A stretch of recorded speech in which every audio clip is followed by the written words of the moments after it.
Czeslaw Milozs' poem "Song of a Citizen" was written in 1943 during the German occupation of Warsaw and was published in Polish.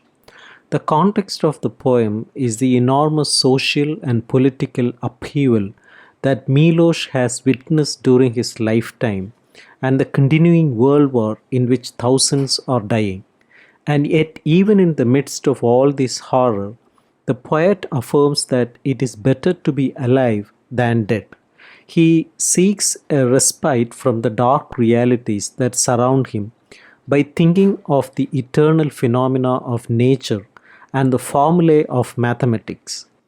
He also recalls times when he seemed to be able to penetrate the mystery of things, and the poem brightens with sensuous imagery and Arcadian visions. However, the poem ends on a strong note of regret, as the poet acknowledges that he may never be able to realize his dreams. He questions God as to why his life has been so full of suffering and who is to blame for it, but he finds no answers. Let's see the summary of the poem.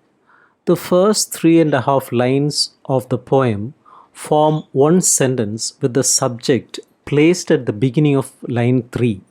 The poet likens himself to a stone in the depths of the sea that has witnessed a cataclysmic disaster. In the disaster, the seas have dried up, and 1 million white fish, deprived of the element that gives them life, leap in agony. Lines 3 and 4 continue the metaphor, applying it to the realm of human history. The poet sees many nations deprived of their freedom. The description of them as white-bellied links them to the earlier image of the white fish.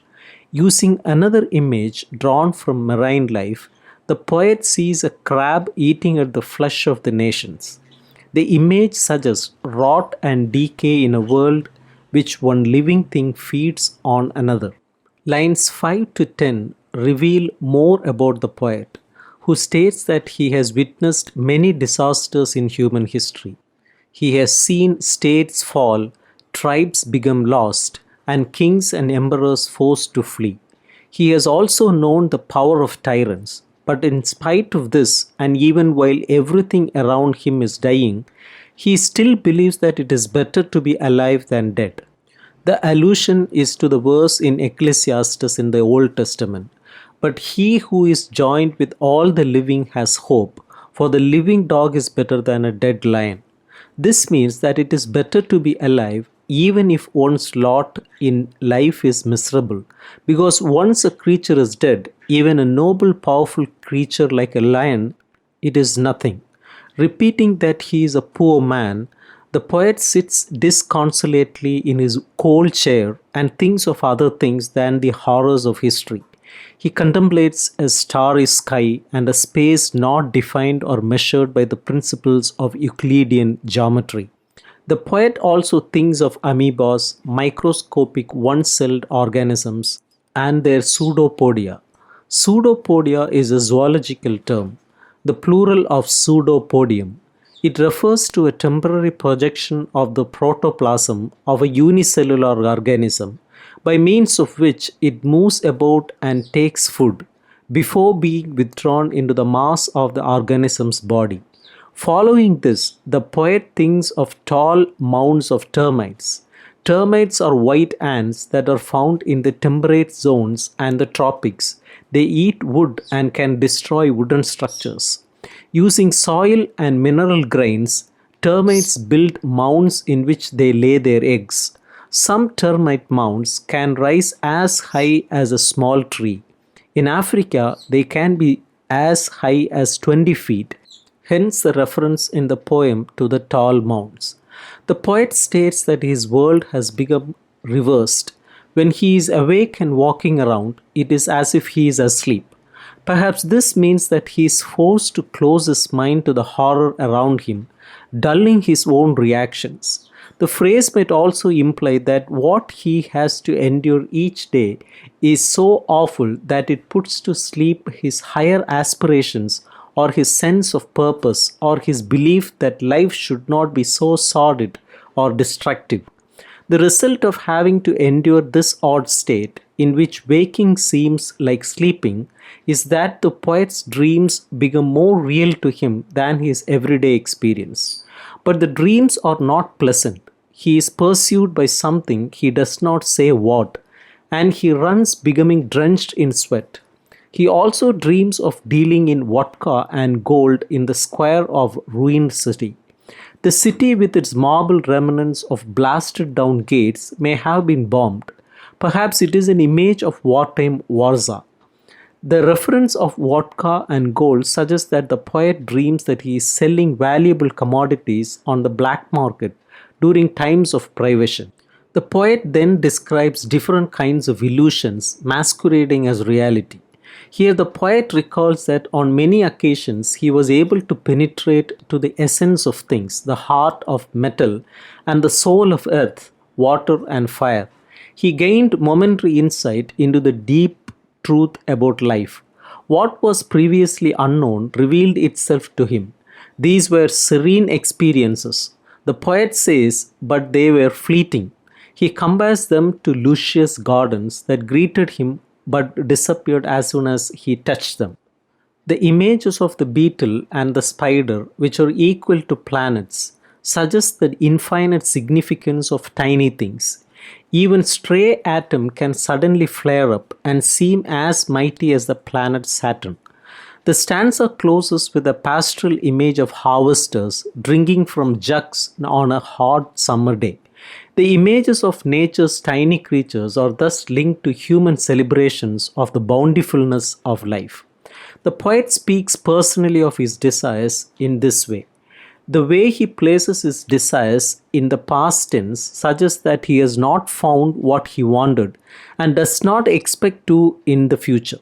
He says he had hoped that in his later years he would be like the great 18th and 19th century German poet Goethe, able to understand the natural world, to know it for what it is, and to express that understanding in his work. He anticipated that his work would be like a citadel or fortress, a firm, stable structure, even though it had to be built on the unstable, ever changing nature of life. The poet repeats the first line of the previous stanza and then poses a series of questions as he seeks to know why his life has not turned out as he wished and why he has had to endure so many horrors. Who can he blame for this? Who is guilty? Who deprived him of his best years? The final question is addressed to God.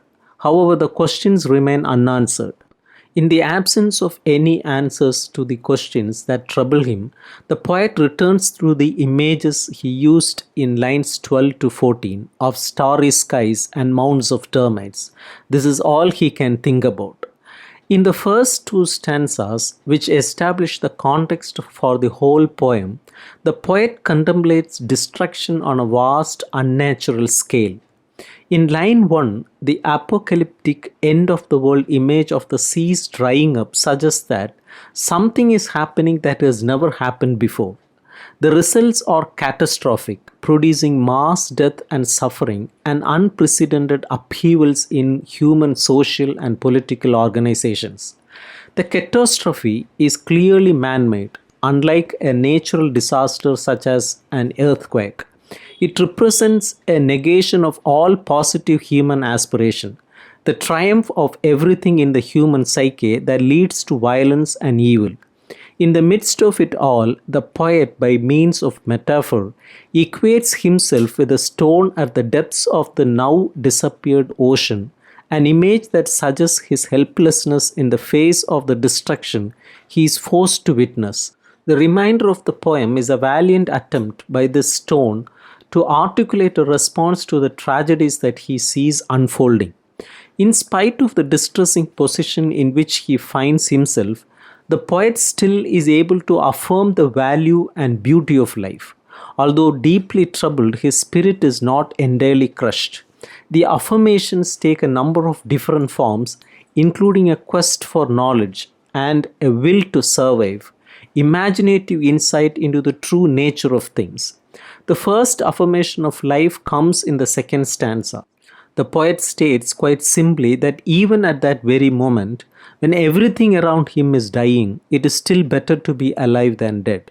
This suggests the power of the instinct to live that is implanted in human beings, that cannot be crushed even by the most dire of circumstances. That the poet has a subconscious desire to survive at almost any cost is suggested in the fourth stanza, in which he dreams of selling vodka and gold in a ruined city. Presumably, this alludes to the role of the black marketeer, who in times of scarcity is willing to put scruples aside and make profit of himself from the sale of valued commodities. Vodka and gold also represent two ways of escape. Alcohol alters perceptions of the world and temporarily eases sorrow, and material wealth can ameliorate for a time the pain of the human condition. The poet also gives voice to deeper, more noble affirmations of life. In the third stanza, for example, he fills his mind with images from the natural world, far removed from the chaos around him. The thought of a starry sky in its vast and still serenity creates a calming influence. It suggests lofty thoughts of infinity, which lead the poet to contemplate mathematical concepts, which, because of their order and unchanging nature, stand in stark contrast to the turbulence of human affairs.